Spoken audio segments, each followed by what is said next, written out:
Hey everyone, Josh here. So if you haven't already, don't forget to follow me on Twitter at @RealNerdWord. I'm on there constantly, and I really enjoy talking to you all. So hopefully I'll see you guys there, and enjoy the video.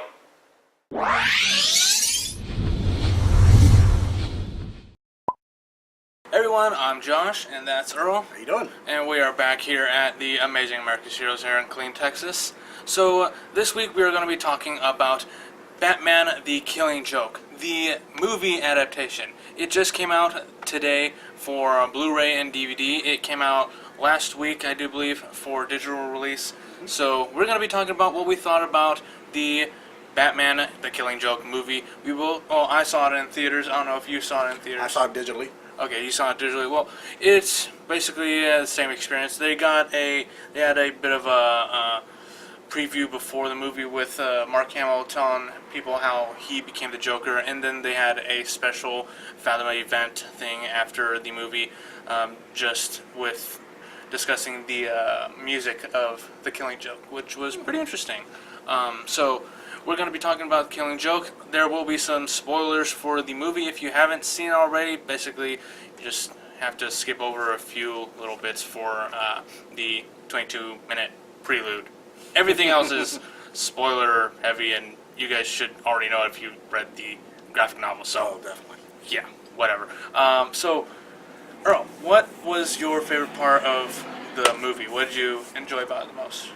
I enjoyed the basically the scene where he goes in and he shoots Barbara. I thought it was a very pivotal point because it changed the way everyone looked at the Joker from that point on in the DC universe when it happened. They saw that he was more than just a guy who would just go around and do the random killing. This was well thought out.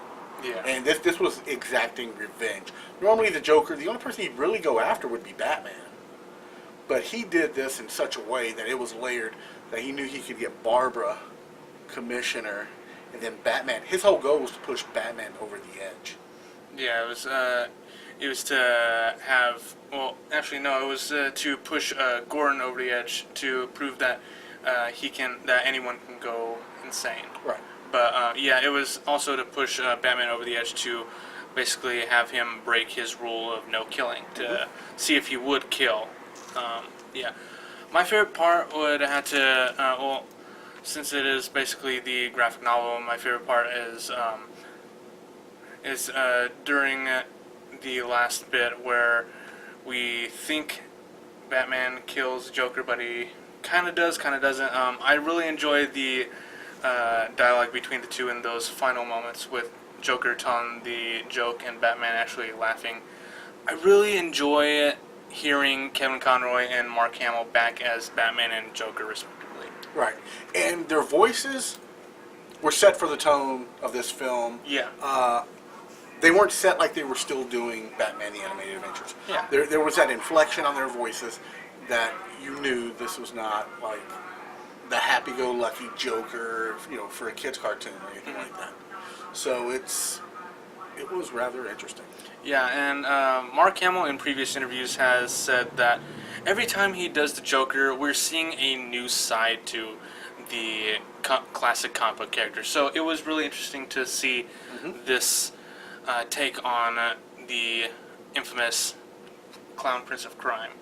Yeah, and the fact that Mark Hamill was pretty much done doing the Joker's voice after, I think, was it the last video game? Yeah, it was after Arkham Asylum. And they were able to bring him back with the Killing Joke. Yeah. Just the scene where the Joker ends up getting the carnival. And, he shakes the guy's hand, and he's got the little the needle on there, and it poisons the guy with the Joker, the laughing gas or the laughing chemical. And he's just sitting there, and he's just like drooling, and the eyes wide open, and the little cherub, the people dressed up like little cherubs, and the sideshow freaks. It was really awesome, especially the whole roller coaster deal too. Oh yeah, that was pretty cool. I really enjoy seeing the graphic novel up on the big screen. And the first 22 minutes, I mean, there was some stuff in there that wasn't in the graphic novel, and to everybody watching this, they had to fill in extra time, because otherwise the movie would have been like maybe 35, 40 minutes. And they wouldn't have been able to release it as a feature film in theaters. And you have to realize, this is literally more of a Batgirl story than anything, because out of all the figures in this movie, she's the most tragic, 'cause she's lost the most. Yeah. Gordon, he's been a cop for years, and he's been through some pretty rough stuff. But when you open your door and you see one of your villains, when you see the devil outside your door, it's like, and he shoots crap. you point blank, and you're never gonna walk again. It's until DC does some retconning. Yeah, pretty much. Yeah. But they did some things in there that a lot of fans didn't care for. I thought it was fine. It fit perfectly with it. I just treat it like I do the comics. The movie universe and the comics universe are totally separate. And actually, the 22-minute Batgirl Story prelude is based on an actual one-shot, Batgirl one-shot that came out, I think, before or after the actual graphic novel, which was supposed to kind of tie into it a little bit to make it flesh out a bit. So I actually understand why they put it in front of it. So that was pretty cool. It also has some depth to the relationship between Batman and Batgirl. Yeah, which is canon, people. It is canon. They referenced it in Batman Beyond.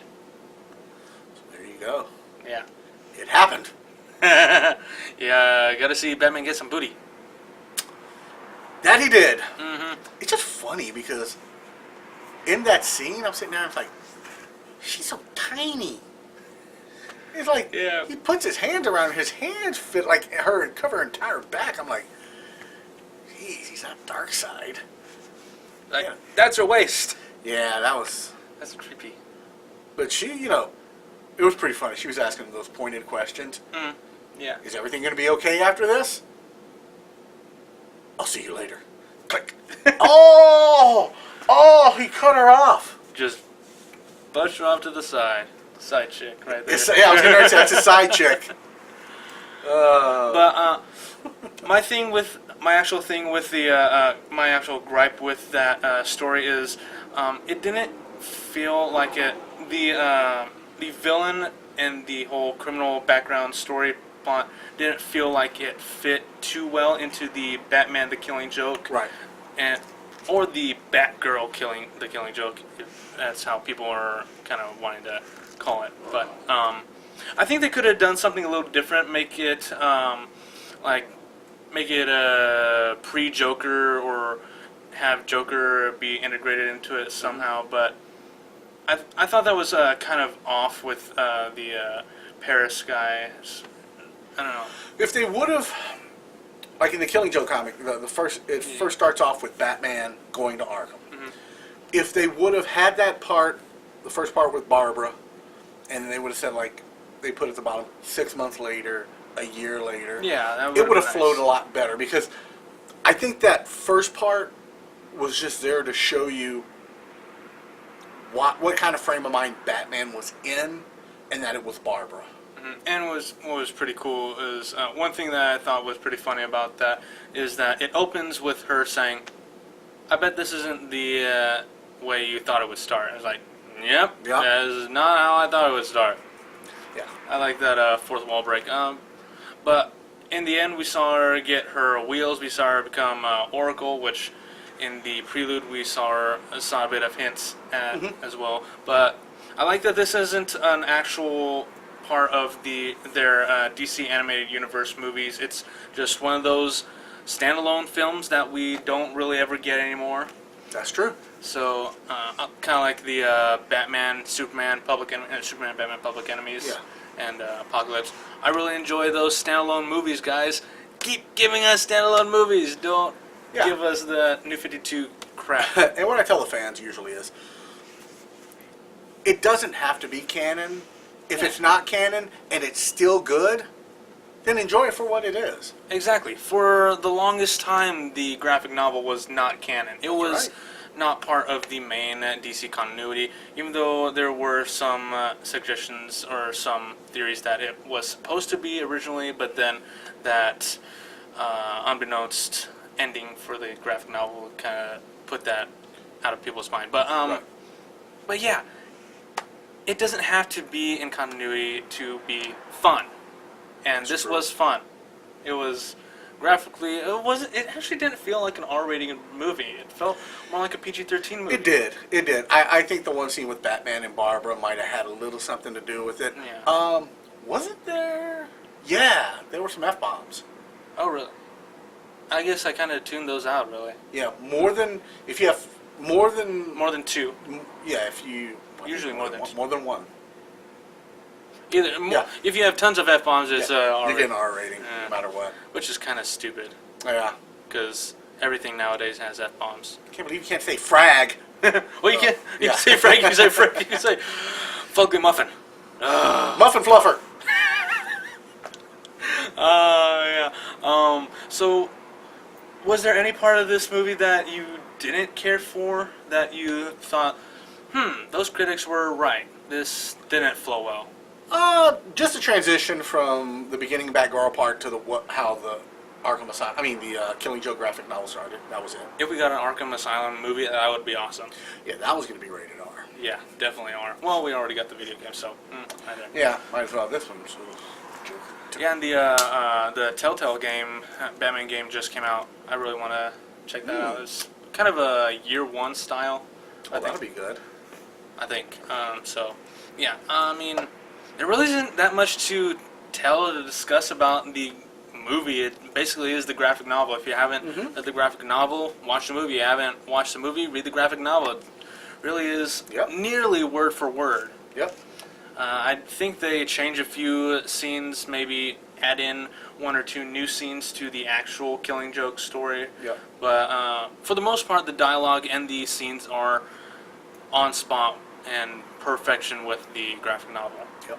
It is. So I guess for me, I would give it a rating of 9 out of 10. I would give it a 10, but the Batgirl story in the beginning kind of left me a little wanting more. So I mean, it's still an amazing movie. And you should definitely watch it. Definitely buy it. Yeah. So I gave it a CGC grade of 9.4. hey, there we go. So yeah, those are our thoughts about the Batman: The Killing Joke movie. Definitely check it out.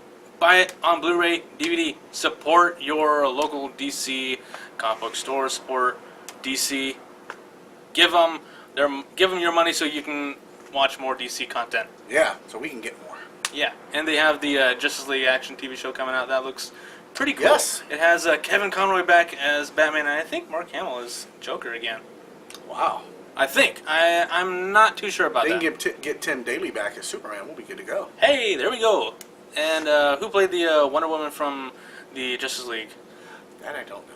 I can't remember whether if they got her back. That would be awesome. Then we'd have an original, actual sequel to the Justice League Unlimited series. Yeah, that'd be cool. So that's it for this episode. I'm Josh. That's Earl, and we will see you guys next week. See you later. Later.